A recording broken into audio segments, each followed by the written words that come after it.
Saat ini kita akan kembali lagi diperlihatkan dengan Xiao Yan yang pada saat ini dikepung oleh belasan prajurit surgawi. Tentu saja kekuatan dari masing-masing prajurit ini sangat kuat dan kelompok Xiao Yan pada saat ini mengurutkan kening. Di kelompok Xiao Yan yang terkuat pada saat ini hanyalah Bai Ling. Bai Ling juga pada saat ini bersiap untuk bertempur tetapi dirinya juga masih mengerutkan kening. Meskipun Bai Ling tahu bahwa pihak lawan pada saat ini lebih kuat dari kelompok mereka, namun Bai Ling masih tidak gentar dan pada saat ini segera maju ke hadapan Xiao Yan. Melihat Bai Ling yang pada saat ini ingin ikut campur dalam pertempuran, Sang Jenderal pun pada saat ini segera mulai berbicara kepada Bai Ling. Sang Jenderal berkata bahwa hal ini tidak ada hubungannya dengan Yang Mulia Bai Ling. Mereka pada saat ini hanya menginginkan nyawa Xiao Feng dan sebaiknya Yang Mulia Bai Ling bergegas pergi.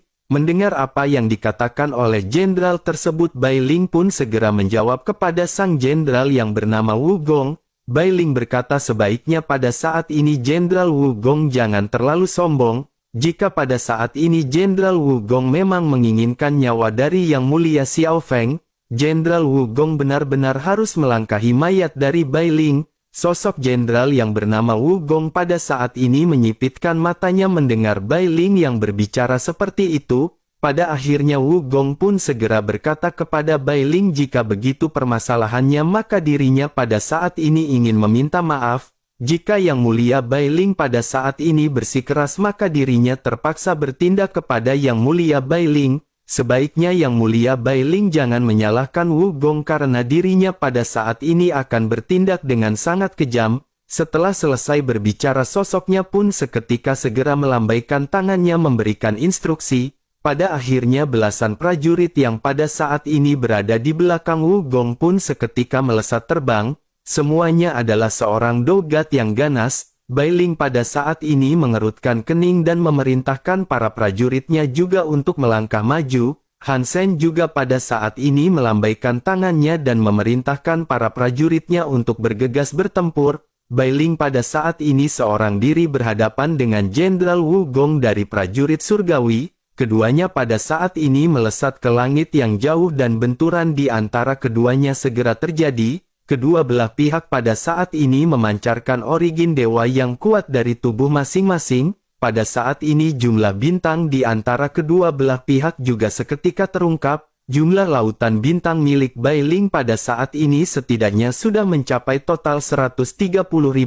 Sementara itu Wu Gong pada saat ini memiliki lautan bintang yang lebih banyak dengan total kisaran 150.000.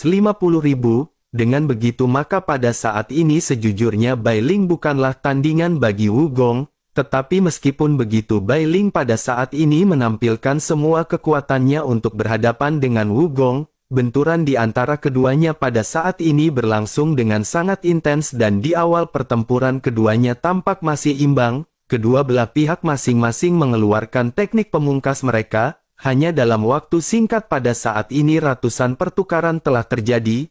Namun seiring berjalannya waktu tentu saja kekuatan dari lautan bintang ini juga pada akhirnya mulai terlihat. Di benturan terakhir pada saat ini sosok Bai Ling seketika terpental mundur dan sosoknya memuntahkan seteguk darah.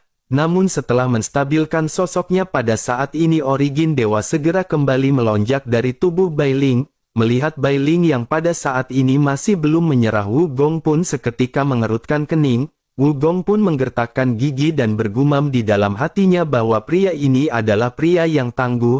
Meskipun Bai Ling pada saat ini lemah tetapi tekad Bai Ling untuk melindungi Xiao Feng benar-benar kuat. Bai Ling pada akhirnya segera kembali melesat menuju ke arah Wu Gong dan pertempuran di antara keduanya kembali berlanjut. Sementara itu di perbukitan yang jauh dari pertempuran di antara kelompok Xiao Yan, pada saat ini ada dua sosok yang muncul dan sosok ini adalah Raja Tianzang dan Xiao Yueli. Wajah cantik Xiao Yueli pada saat ini terlihat tidak menyenangkan sebelum akhirnya Xiao Yueli menatap ke arah Raja Tianzang. Xiao Yueli pun segera bertanya kepada Raja Tianzang apa yang ingin Raja Tianzang lakukan di sini kali ini. Mendengar hal tersebut Raja Tianzang segera berkata apakah Xiao Yueli tidak ingin bertemu dengan ayahnya. Xiao Yueli pun sedikit terkejut sementara Raja Tianzang menatap ke arah kejauhan dan berkata bahwa ayah Xiao Yueli berada di sana. Xiao Yueli pun seketika menoleh ke arah tempat yang ditatap oleh Raja Tianzang dan mengerutkan kening. Sementara itu Raja Tianzang lanjut menjelaskan, tetapi menurut Raja Tianzang Xiao Yueli tidak akan mengenali ayahnya. Xiao Yueli pun menyipitkan matanya dan pada saat ini segera merasakan aura yang berada di antara kerumunan yang sedang bertempur. Xiao Yueli pada saat ini tidak bisa menemukan keberadaan aura Xiao Yan. Xiao Yueli pada akhirnya segera berkata tidak mungkin ada ayahnya di sana karena Xiao Yueli tidak bisa merasakan auranya. Selain itu bagaimana caranya Raja Tianzang bisa tahu bahwa ada ayah Xiao Yueli di kerumunan? Raja Tianzang pun menghela nafas dan berkata kepada Xiao Yueli bahwa permasalahan ini tidak dapat diatasi oleh Xiao Yueli pada saat ini. Xiao Yueli tidak akan bisa mengetahui alasan dari semua ini. Ini semua adalah jalan yang harus ditempuh oleh ayah dari Xiao Yueli. Gampangnya Xiao Yueli pada saat ini bisa menganggap bahwa ayahnya sedang melakukan misi berkultivasi. Terlebih lagi penampilan dari Xiao Yueli juga sepertinya akan bisa mengganggu perasaan dari Xiao Yan. Pada saat ini belum waktunya bagi mereka untuk ikut campur dalam pertempuran. Raja Tianzang hanya ingin memberitahu Xiao Yueli bahwa ayahnya masih hidup dan sosoknya berada tepat di hadapan Xiao Yueli. Menanggapi hal tersebut Xiao Yueli sedikit mengerutkan kening, tetapi Xiao Yueli juga sedikit percaya dengan apa yang diucapkan oleh Raja Tianzang. Xiao Yueli juga pada saat ini bisa menyadari tampaknya ayahnya sedang menjalani misi di tengah-tengah aliansi Dosian. Namun Xiao Yueli pada saat ini berpikir seperti artinya dirinya bisa membantu Xiao Yan untuk mempermudah tugas-tugasnya. Xiao Yueli pun hendak bergegas pergi tetapi sosoknya pada saat ini segera ditahan oleh Raja Tianzang. Xiao Yueli pun kembali mengerutkan kening dan bertanya mengapa Raja Tianzang menghentikan Xiao Yueli. Xiao Yueli bisa membantu ayahnya dengan membunuh semua anggota dari aliansi Dosian. Xiao Yueli akan mengirim mereka semua ke neraka dan Xiao Yueli akan menyiksa mereka di alam bawah. Mendengar hal tersebut Raja Tianzang hanya menghela nafas dan bersamaan dengan hal tersebut pada saat ini di langit ada 3 kilatan cahaya yang melintas melewati Raja Tianzang. Raja Tianzang pun seketika melambaikan tangannya dan kekuatan hisap yang sangat kuat segera menarik 3 kilatan cahaya tersebut. 3 sosok pada akhirnya segera muncul di hadapan Raja Tianzang dan Raja Tianzang pada saat ini sedikit tersenyum. Raja Tianzang pun lanjut berkata ternyata ini adalah 3 dewa dari kuil kuno. Raja Tianzang ingin tahu apa yang pada saat ini mereka lakukan di sini. Melihat sosok yang berbicara ternyata adalah Raja Tianzang, ketiga dewa pun seketika menangkupkan tangan mereka. Ketiganya pada saat ini terlihat buru-buru karena mereka telah mendapatkan pesan sebelumnya dari Xiao Yan untuk datang ke tempat ini. Mereka juga tidak ingin membuang banyak waktu dan pada saat ini segera mulai menjelaskan kepada Raja Tianzang. Mendengar cerita yang disampaikan oleh 3 dewa pada saat ini Raja Tianzang hanya tersenyum. Setelah itu Raja Tianzang pun menatap ke arah pusat pertempuran dan berkata kepada ketiga dewa bahwa mereka pada saat ini tidak perlu khawatir, mereka tidak perlu terburu-buru untuk menyelamatkan Xiao Yan dan mereka bisa menyaksikan pertempuran ini dari sini. Mendengar hal tersebut ketiganya pada saat ini sedikit tercengang tetapi mereka juga tidak bisa membantah perkataan dari Raja Tianzang. Mereka juga secara alami mengerti bahwa sepertinya Raja Tianzang telah memiliki cara yang lain. Pada akhirnya ketiga dewa pun hanya bisa berdiam diri bersama dengan Raja Tianzang menyaksikan ke arah pertempuran. Sementara itu di pusat benturan pada saat ini pertempuran di antara Bai Ling bersama dengan Wu Gong masih terus berlanjut. Ledakan pada saat ini terjadi di benturan terakhir dan sosok Bai Ling pada saat ini terlempar mundur. Sosoknya memuntahkan seteguk darah dan pada saat ini sosok Bai Ling benar-benar terlihat lemah.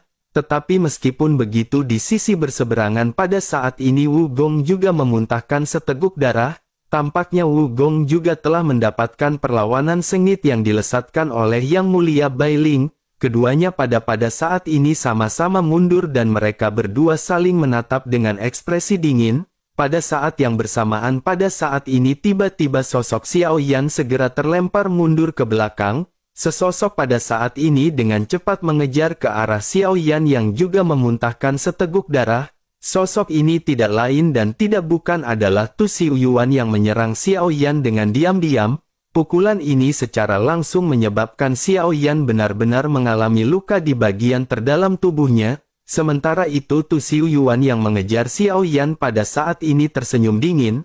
Tu Xiuyuan lanjut berkata bahwa Yang Mulia Xiao Feng pada saat ini jangan salah paham.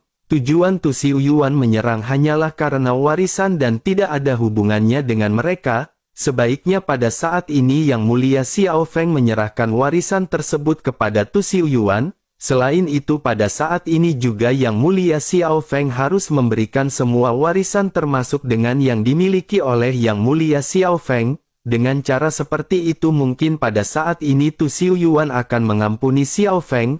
Mendengar hal tersebut Xiao Yan pada saat ini menyipitkan matanya sebelum akhirnya sosok Xiao Yan segera menstabilkan tubuhnya. Xiao Yan pada saat ini menyipitkan matanya dan Xiao Yan tidak ingin banyak basa-basi dengan Tu Xiuyuan. Xiao Yan pada akhirnya menarik nafas dan pada saat yang bersamaan momentum dogat Xiao Yan seketika terpancar. Bintang-bintang di dalam tubuh Xiao Yan juga pada saat ini segera bercampur dengan sumber origin dewa. Saat ini Xiao Yan juga mengubah warna bintang menjadi warna keperakan. Melihat hal tersebut Tu Xiuyuan pada saat ini seketika menyipitkan matanya. Tentu saja Tu Xiuyuan juga tahu bahwa lautan bintang berwarna perak ini bahkan di aliansi Dou-Xian jumlahnya sangat sedikit. Tu Xiuyuan pada saat ini merasa hal ini benar-benar sangat menarik sebelum akhirnya Tu Xiuyuan segera berbicara kepada Xiao Yan. Tu Xiuyuan berkata ternyata itu adalah lautan bintang berwarna perak. Semua ini benar-benar sangat menarik karena ternyata Yang Mulia Xiao Feng benar-benar bisa mencapai laut bintang setingkat itu. Menanggapi hal tersebut Xiao Yan pada saat ini tersenyum dan berkata bahwa itu hanyalah sebuah keberuntungan. Faktanya Xiao Yan pada saat ini benar-benar tidak bisa menghadapi Tu Xiuyuan meskipun dirinya memiliki lautan bintang tingkat surgawi. Dengan begitu bukankah kekuatan lautan bintang ini tampaknya benar-benar tidak akan berguna di hadapan Tu Xiuyuan?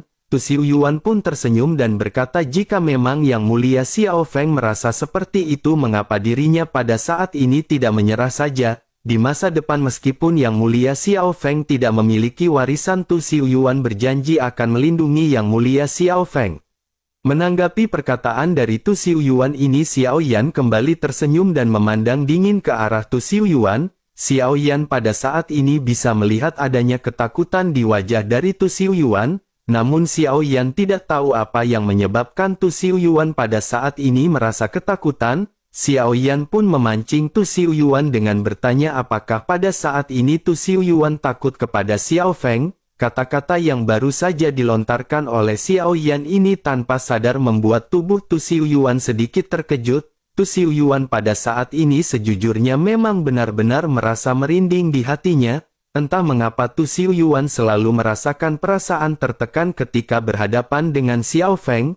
Perasaan itu seolah-olah memberitahu Tu Xiuyuan bahwa selama Tu Xiuyuan berani maju maka dirinya pasti akan mati. Mulut Tu Xiuyuan pada saat ini kedut-kedutan karena Tu Xiuyuan benar-benar bingung harus menjawab atau tidak. Jika Tu Xiuyuan mengaku bukankah dengan begitu maka dirinya akan kehilangan wajah. Oleh karena itu Tu Xiuyuan pada saat ini mengalihkan ekspresinya dengan meledek ke arah Xiao Yan. Tu Xiuyuan berkata kepada Xiao Feng bahwa itu hanyalah sebuah lelucon. Apakah pada saat ini dirinya masih perlu takut kepada seorang dogat bintang 1? Mendengar apa yang dikatakan oleh Tu Xiuyuan Xiao Yan pada saat ini masih sedikit tersenyum. Namun setelah itu sosok Xiao Yan pun menggertakkan gigi dan Xiao Yan pada saat ini memikirkan cara untuk berhadapan dengan Tu Xiuyuan. Xiao Yan juga pada saat ini menanti kehadiran dari 3 dewa yang sebelumnya telah diberikan informasi oleh Xiao Yan.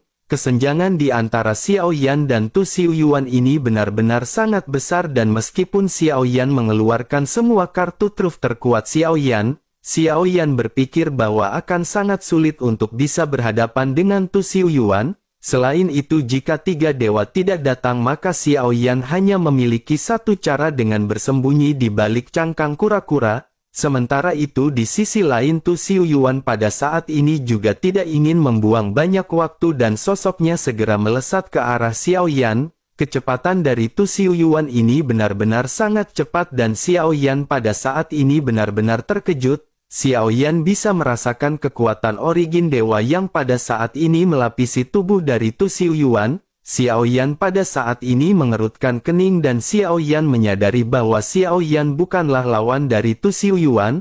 Oleh karena itu Xiao Yan pada saat ini hanya bisa bersembunyi ketika berhadapan dengan Tu Xiuyuan. Xiao Yan pada saat ini bersiap untuk mengeluarkan cangkang kura-kura dan bersembunyi dari serangan Tu Xiuyuan. Sementara itu di kejauhan tiga dewa yang menyaksikan pertempuran Xiao Yan ini merasa sangat cemas. Menyadari hal tersebut Raja Tianzang yang masih tersenyum pun berkata agar mereka pada saat ini jangan khawatir, sebaiknya mereka percaya dengan apa yang akan segera terjadi. Meskipun kekuatan dari orang tersebut sangat kuat tetapi dirinya tidak akan bisa melukai Xiao Yan. Ketiga dewa pun seketika menatap ke arah kejauhan dan pada saat ini sosoknya bisa melihat ada kilatan cahaya. Kilatan cahaya ini dengan cepat segera melesat dan berhenti di hadapan Xiao Feng. Ketiga dewa pun menyipitkan matanya dan pada saat ini sosoknya bisa melihat ada seekor anjing yang menghalangi serangan dari Tu Xiuyuan. Tiga dewa pun dengan serempak bertanya kepada Raja Tianzang mungkinkah ini adalah anjing neraka?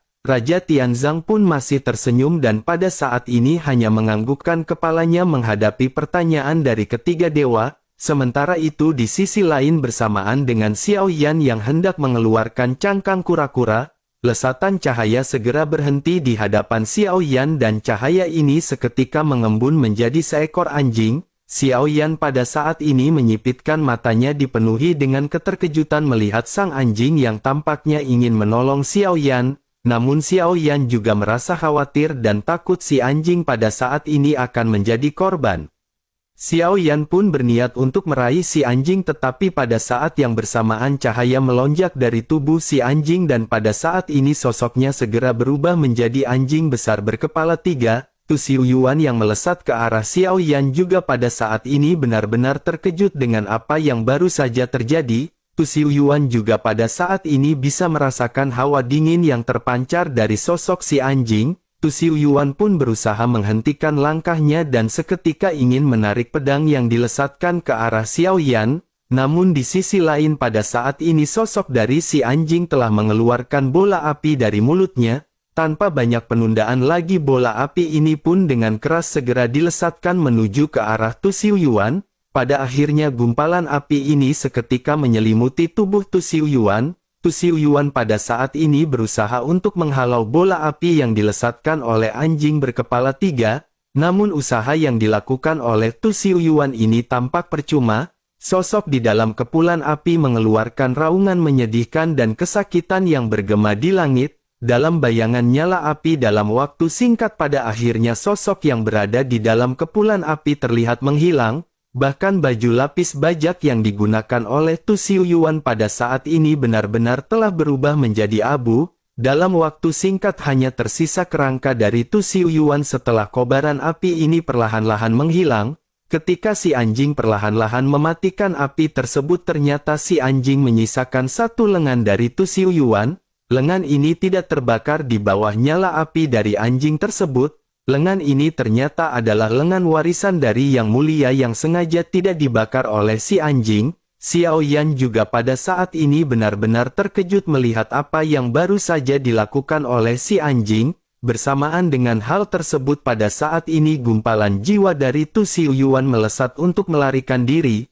Namun pada saat yang bersamaan sosok si anjing juga kembali membuka mulutnya dan kekuatan hisap yang kuat segera menarik jiwa dari Tu Xiuyuan. Jiwa Tu Xiuyuan ini pada akhirnya meraung ketakutan bersamaan dengan sosoknya yang melesat menuju ke arah mulut si anjing. Pada akhirnya dalam waktu singkat jiwa dari Tu Xiuyuan berhasil dikunyah oleh si anjing dan benar-benar menghilang. Semua orang dari prajurit surgawi juga pada saat ini benar-benar merasa merinding melihat apa yang baru saja terjadi. Mereka pada saat ini berniat untuk melarikan diri. Namun bersamaan dengan hal tersebut si anjing pada saat ini melesat dan dengan cepat bisa menghabisi para prajurit ini. Xiao Yan pada saat ini hanya bisa terengah-engah melihat si anjing yang awalnya terlihat imut ternyata memiliki kekuatan yang menakutkan. Xiao Yan juga benar-benar tidak menyangka bahwa Tu Xiuyuan seorang pewaris dari Yang Mulia akan berakhir dengan cara yang buruk. Sementara itu di sisi lain pada saat ini sosok si anjing kembali berubah menjadi ukuran normal dan segera kembali menghampiri Xiao Yan. Sosoknya menggonggong 2 kali seolah-olah memanggil Xiao Yan dan memberitahu bahwa semuanya telah diselesaikan. Xiao Yan juga pada akhirnya segera mengembalikan kesadarannya dan Xiao Yan pada saat ini menghela nafas. Xiao Yan juga mengerutkan kening dan pada saat ini berpikir mungkinkah anjing ini bisa mengenali Xiao Yan karena suatu hal. Xiao Yan pada akhirnya bergumam pada dirinya sendiri mungkinkah anjing ini adalah peliharaan dari sosok yang mulia. Xiao Yan berpikir bahwa hanya ini kemungkinan yang tepat karena si anjing benar-benar mengenali sosok dari Xiao Yan. Tidak ada kemungkinan lain yang masuk akal dan Xiao Yan pada saat ini hanya bisa menerima hal tersebut dan kembali menghela nafas. Sementara itu sosok si anjing pada saat ini segera memberikan Xiao Yan lengan warisan yang mulia dan Xiao Yan segera menerima lengan tersebut. Xiao Yan pun lanjut melambaikan tangannya dan pada saat ini warisan Tu Xiuyuan segera bergabung menggantikan lengan kiri dari Xiao Yan. Xiao Yan pada akhirnya memiliki banyak warisan dalam sekejap. Jika Xiao Yan pada saat ini bisa mendapatkan satu lagi warisan lengan dari Yang Mulia, Xiao Yan benar-benar akan tubuh menjadi sangat kuat. Xiao Yan pun merasa sangat senang dan pada saat ini tersenyum ke arah si anjing. Xiao Yan menepuk kepala si anjing dan mengucapkan terima kasih atas bantuan si anjing. Bersamaan dengan pertempuran yang telah berakhir, Bai Ling juga pada saat ini menghela nafas panjang. Semua orang yang mengalami luka juga pada saat ini menghela nafas. Zhongbo, Han Sen dan Ji Ye juga pada saat ini pada akhirnya segera duduk terjatuh di tanah dan bergelepak. Para prajurit juga pada saat ini bersorak menghadapi kemenangan yang mereka dapatkan bersama dengan Yang Mulia Xiao Feng. Xiao Yan juga pada saat ini memandang ke arah semua orang dan menghela nafas setelah melihat bahwa semua orang tidak mengalami luka serius. Tampaknya pada saat ini semua orang hanya menderita kelelahan akibat konsumsi origin dewa yang sangat besar. Sementara itu bersamaan dengan pertempuran yang pada saat ini berakhir di aliansi Dosian di sebuah aula pada saat ini Jin Wuye juga telah mendapatkan kabar mengenai hal tersebut. Beberapa prajurit pada saat ini membawa kartu kehidupan yang dimiliki oleh Wu Gong yang telah terbelah dua. Hal itu menunjukkan bahwa Wu Gong pada saat ini benar-benar telah mati. Jika begitu permasalahannya, bukankah prajurit yang tersisa juga tidak akan memiliki harapan untuk bertahan hidup? Jin Wuye pun merasa sangat marah setelah mendapatkan kabar bahwa semua prajurit yang dirinya kirimkan telah dibantai. Namun kemarahan ini berangsur-angsur menghilang dengan cepat dan digantikan oleh sebuah senyum. Jin Wuye pun menghembuskan nafas sebelum akhirnya perlahan-lahan segera mulai berbicara. Jin Wuye berkata bahwa Xiao Feng ini benar-benar tidak terduga. Hal ini benar-benar semakin mengejutkan dan dirinya benar-benar ingin tahu cara apa yang digunakan oleh Xiao Feng ini. Setelah selesai berbicara, Jin Wuye pun segera menoleh ke arah para prajurit dan berkata agar berita ini jangan bocor keluar. Jangan biarkan berita mengenai Wu Gong yang dibantai tersebar ke dunia luas. Para prajurit pun menganggukkan kepalanya mendengar apa yang baru saja diucapkan oleh Jin Wuye. Sementara itu di sisi lain pada saat ini sosok Raja Tianzang tersenyum sementara tiga dewa menghela nafas lega. Raja Tianzang juga pada akhirnya segera melambaikan tangannya dan memerintahkan ketiga dewa untuk kembali ke kuil kuno. Tiga dewa pun menganggukkan kepalanya dan pada saat ini utuskan untuk tidak bergegas ke arah Xiao Feng. Ketiganya pada saat ini berpikir tampaknya Xiao Feng bahkan memiliki bantuan yang jauh lebih kuat jika dibandingkan dengan mereka. Ketiganya pun menghela nafas lega dan menangkupkan tangannya sebelum akhirnya segera pergi meninggalkan Raja Tianzang. Sementara itu Raja Tianzang pada saat ini segera mengajak Xiao Yueli untuk bergegas pergi. Xiao Yueli pun mengerutkan kening dan bertanya kepada Raja Tianzang bagaimana dengan ayah Xiao Yueli. Raja Tianzang pun menghela nafas dan berkata bahwa ayah Xiao Yueli akan baik-baik saja. Terlebih lagi tugas mereka di sini juga sudah selesai dan sebaiknya mereka pada saat ini kembali ke dunia bawah. Xiao Yueli pada saat ini merasa geram dan Xiao Yueli benar-benar sangat ingin bertemu dengan Xiao Yan. Xiao Yueli pun segera berkata tetapi dirinya belum bertemu dengan ayahnya. Raja Tianzang pun segera berkata kepada Xiao Yueli bahwa jika saatnya tiba secara alami ayah Xiao Yueli akan segera datang untuk mencari Xiao Yueli. Oleh karena itu pada saat ini sebaiknya mereka pergi dan jangan mengganggu misi yang sedang diemban oleh Xiao Yan.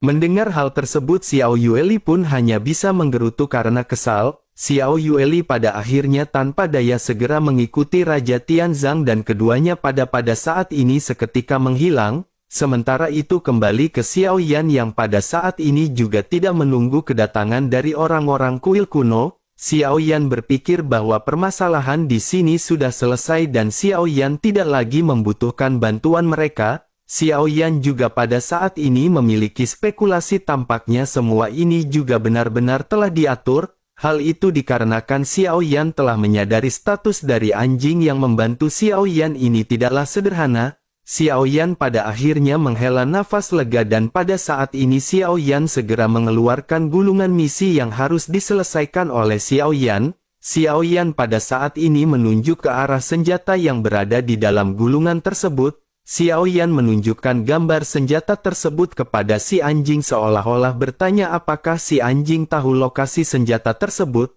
Si anjing pun tampaknya mengerti apa yang dikatakan oleh Xiao Yan dan pada saat ini sosoknya seketika menggonggong. Setelah itu cahaya api pada saat ini seketika terbang dan senjata yang dicari oleh Xiao Yan segera keluar dari mulut si anjing. Melihat tombak ini Xiao Yan benar-benar sangat terkejut. Tanpa diduga tombak ini benar-benar telah ditelan oleh si anjing dan Xiao Yan tidak perlu bersusah payah untuk mencarinya. Xiao Yan pada akhirnya menghela nafas dan kembali menepuk kepala si anjing mengucapkan terima kasih. Setelah itu Xiao Yan pun segera memandang ke arah semua orang yang pada saat ini sedang memulihkan diri. Xiao Yan juga secara alami mengalami beberapa luka tetapi luka ini adalah luka ringan dan akan dapat sembuh dengan cepat. Pada akhirnya bersamaan dengan semua orang yang beristirahat Xiao Yan juga memutuskan untuk duduk bersila. Perjalanan kali ini sangat bermanfaat bagi Xiao Yan karena Xiao Yan telah menerima 3 warisan. Warisan ini juga mengandung energi yang kaya yang akan dapat memberi Xiao Yan kekuatan dalam hal kultivasi. Xiao Yan juga pada saat ini berpikir bahwa sepertinya waktu ini cocok bagi Xiao Yan untuk mengaplikasikan para warisan ini. Namun sebelum itu Xiao Yan harus mengembalikan kondisi tubuhnya ke kondisi puncak dan Xiao Yan memutuskan untuk segera memulihkan diri dengan cara minum kopi kapal air kali.